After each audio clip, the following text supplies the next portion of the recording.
Bonjour à tous, donc dans cette vidéo nous allons voir comment itérer à travers un array et un objet. C'est parti. Alors ici ce qu'on va faire dans cette vidéo ça va être très simple, nous allons d'abord commencer par créer un array et un objet. Donc on va ici mettre array et on va mettre donc, je vous le rappelle, une paire de crochets. On va mettre ici les nombres 12, 10, 8, 6, 4, 2 et 0. Voilà, ensuite on va créer un objet. On va mettre ici nos crochets.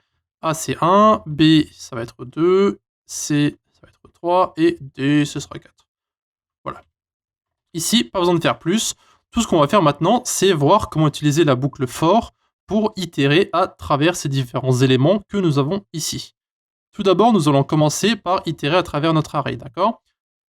Pour itérer à travers l'array, ça va être très simple. Nous allons devoir initialiser ici une variable qu'on va appeler par exemple, aucune importance, on peut l'appeler numbers.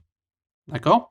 Et ensuite, on veut donner l'array dans lequel on veut itérer. Donc ici, on va mettre numbers of r, vu que notre array s'appelle r. Et on va mettre ensuite le code qu'on veut faire à l'intérieur de cet array. Si on veut les afficher, on va mettre console log et on va mettre numbers ici. Donc tout ce que ça va faire, c'est simplement récupérer tout le contenu de notre array que nous avons ici et le stocker à l'intérieur de ce numbers ici, à chaque fois. Et pour tous les éléments, d'accord? C'est justement pour ça que le off ici est disponible. Donc ça, c'est une façon de faire qui est très utilisée aujourd'hui. C'est quelque chose qui a été introduit un peu plus tard dans le JavaScript. Et la seule raison pour laquelle je ne vous montre pas comment le faire sans les différentes fonctionnalités de l'ES 5, 6 ou 7, je ne sais plus exactement, c'est parce que j'ai pas envie de vous embrouiller plus tard, parce que le concept des boucles est, je pense, déjà un peu trop compliqué à mon goût. Donc ici, on va faire une petite exception pour les fonctionnalités de l'ES6 et on va utiliser directement la bonne façon de faire. D'accord? Et maintenant, donc si on reste sur notre navigateur, vous pouvez voir qu'ici on renvoie bien de 12 à 0, donc tous les éléments que nous avons ici dans notre array. D'accord? Maintenant, je vais vous montrer comment itérer à travers notre objet. Et je vais vous montrer deux façons de faire, donc quelle valeur vous pouvez récupérer. Donc ici, ce qu'on va faire, c'est qu'on va d'abord récupérer les clés. Donc c'est en fait A, B, C, D. Donc for key in, cette fois-ci, c'est pas off, hein, c'est in, d'accord? Obj, donc qui est notre objet. On va mettre ici console.log key, d'accord? On relance et vous pouvez voir qu'ici, il nous renvoie bien A, B, C, D, d'accord?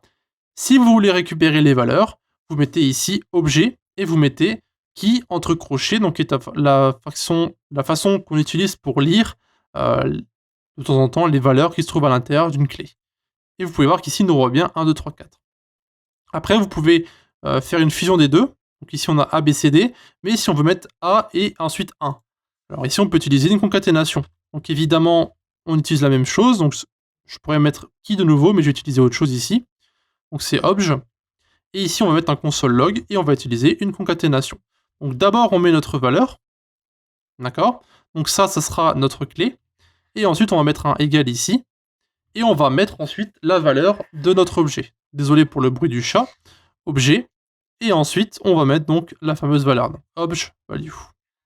Voilà. Et maintenant, il ne reste plus qu'à sauvegarder.